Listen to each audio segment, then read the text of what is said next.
Olá pessoal, tudo bem com vocês? Eu sou o professor Francisco Souza, bem-vindos a mais um vídeo do Aprenda Matemática e hoje eu estou trazendo a primeira parte da resolução da prova SAEP terceiro ano ensino médio, edição 2021. Vamos lá para as questões.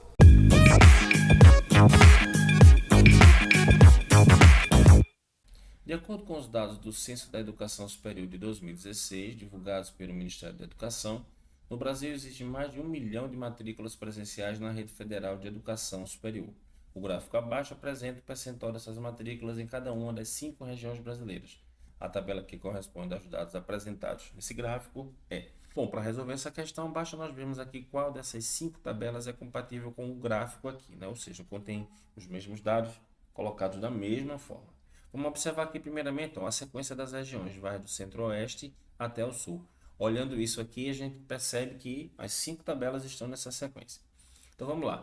A primeira região é o centro-oeste, então eu tenho que procurar aqui em que opções eu tenho centro-oeste 10%.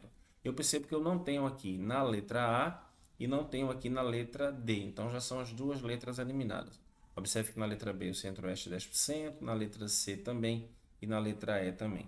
Então vamos para a segunda região, que é o Nordeste. O Nordeste tem que ser quanto? 30,4. Na letra B eu não tenho 30,4, eu tenho 29,8, então eu elimino a letra B. E elimino também aqui a letra E, porque no Nordeste ele indicou aqui 12,6. Então, a alternativa correta da questão já é a letra C. Nós podemos conferir aqui, ó, o Norte 12,6, confere, o Sudeste com 29,8 e o Sul com 17,2. Sendo assim, facilmente a gente chega com a resposta da questão, sendo a letra C. Vamos para a próxima aqui. O plano cartesiano abaixo representa parte do mapa de uma cidade em que os estabelecimentos estão associados a pontos desse plano. Qual estabelecimento dessa cidade está associado ao ponto de coordenadas menos 20 e menos 10? Um par ordenado, como já sabemos, o primeiro termo é chamado de abscissa, que é marcado sobre o eixo horizontal, o eixo x, e o segundo é chamado de ordenada, que é marcado sobre o eixo vertical, que é o eixo dos y. Então, vamos ver aqui. Menos 20, o x é do lado esquerdo, e menos 10, o y é abaixo. Isso corresponde ao terceiro quadrante. E o único estabelecimento que está no terceiro quadrante é a igreja, ou seja, isso já é a resposta da nossa questão. Mas vamos conferir aqui, né? Subindo aqui, a gente projetando, a gente consegue encontrar a abscissa x da igreja como menos 20. E projetando aqui no eixo das ordenadas, chegamos nela igual a menos 10. Então, confirmado aqui o estabelecimento que tem as coordenadas menos 20 e menos 10, é a igreja. A alternativa correta da questão é a letra D. Terceira questão. Ao final de uma semana, a diferença entre o quadrado do tempo total gasto por José na fase de um jogo e o total desse tempo é de 156 horas. Quanto tempo em horas José gastou jogando essa fase do jogo? Bom, quero saber esse tempo. Então, como eu não sei, chamo sempre de quê? De x. Ele diz aqui, ó, que a diferença. A diferença é uma subtração, né? Mas uma diferença entre quem? O quadrado do tempo, ou seja, o quadrado desse x, e o total desse tempo, ou seja, o próprio x. Essa diferença é igual a 156. Então, está aqui a nossa equação. Se eu passar o 156 para o primeiro membro, a nossa equação fica bem característica aqui, ó.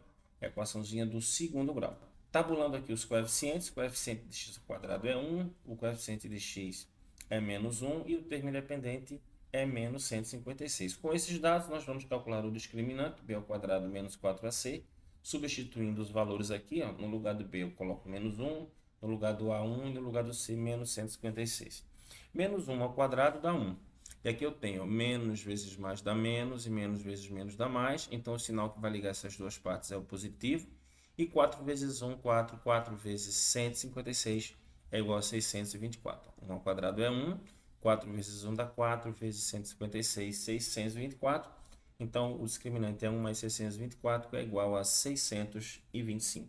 Bom, agora vamos trazer aqui a fórmula propriamente dita de baixo, a fórmula resolutiva. No lugar de B eu vou colocar menos 1, no lugar de delta 625, no lugar de A eu vou colocar 1.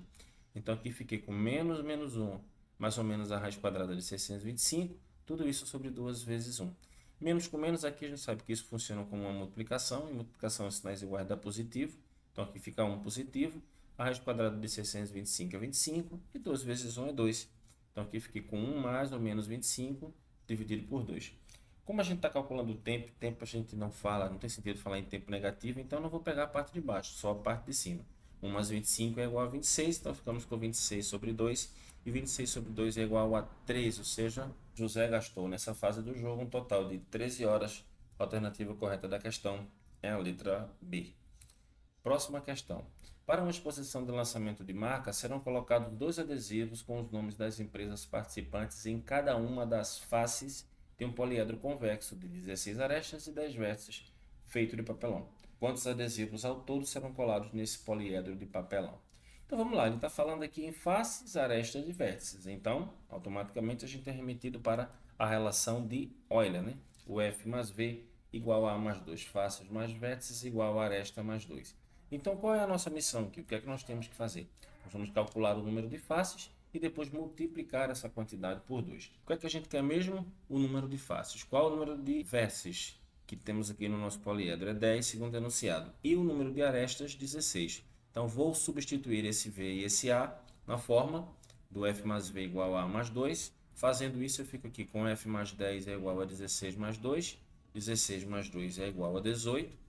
F mais 10 é igual a 18. 10 está somando, passa subtraindo, então ficamos aqui com F igual a 18 menos 10. 18 menos 10 é igual a 8. Então, aqui está o número de faces, que é 8. E agora, o que é que nós vamos fazer? Multiplicar o número de faces por 2.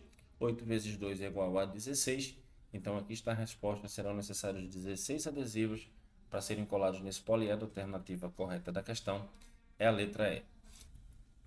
Quinta e última questão desse vídeo aqui, galera. Vamos lá. Observe abaixo o gráfico da função f de menos 3, 7 em r. Quais são os zeros dessa função? Menos 3, 7 é o conjunto domínio e r é o conjunto contradomínio, né? Mas vamos lá. A gente quer encontrar quais são as raízes, ou seja, quais são os zeros dessa função. Nesse caso, os zeros de uma função são obtidos a partir de seu gráfico apenas observando os pontos onde ele corta, ou seja, onde ele intersecta o eixo x, que é o eixo das abscissas. Então, basta a gente olhar onde é que ele está passando em cima do eixo horizontal. Observando bem aqui, esses pontos são, o primeiro que a gente tem aqui é o menos 2, depois ele veio aqui, passou em cima do 2, e finalizando aqui, ele passou em cima do 6. Então, menos 2, 2 e 6 são as raízes dessa função. Sendo assim, a alternativa correta da questão é a letra E. Na questão de número 1, o descritor foi tirado do eixo 4 e foi o D33, que é o de resolver problemas apresentados em tabelas e gráficos. Na questão 2, o eixo foi o 1 de geometria, o descritor foi o 6, que foi o de identificar a localização de pontos no plano cartesiano. Na questão 3, o eixo foi o número 3 também, números e operações, álgebra e funções, e o descritor foi o de 17, que é o de resolver problema envolvendo equação de segundo grau. Na questão 4, nós voltamos para o eixo 1 de geometria, o descritor foi o 4, que foi de identificar a relação entre o número de vértices, faces e ou arestas de poliedros expressa em um problema. Questão 5 e última, voltamos também aqui para o eixo 3, e o descritor trabalhado foi o descritor 20. Analisar crescimento e decrescimento, zeros de funções reais apresentadas em gráfico. Então, galera, esperamos que vocês tenham curtido mais esse vídeo. Se você curtiu, compartilhe o vídeo aí com alguém que você sabe que vai fazer a prova do SAEP. Se inscreve no canal para que você não possa perder mais nenhum vídeo que vai ser produzido. E ative as notificações para assim que o vídeo subir para o canal, você ser avisado. Você possa voltar para assistir e se preparar bem para a prova. Beleza? Grande abraço e até o próximo vídeo.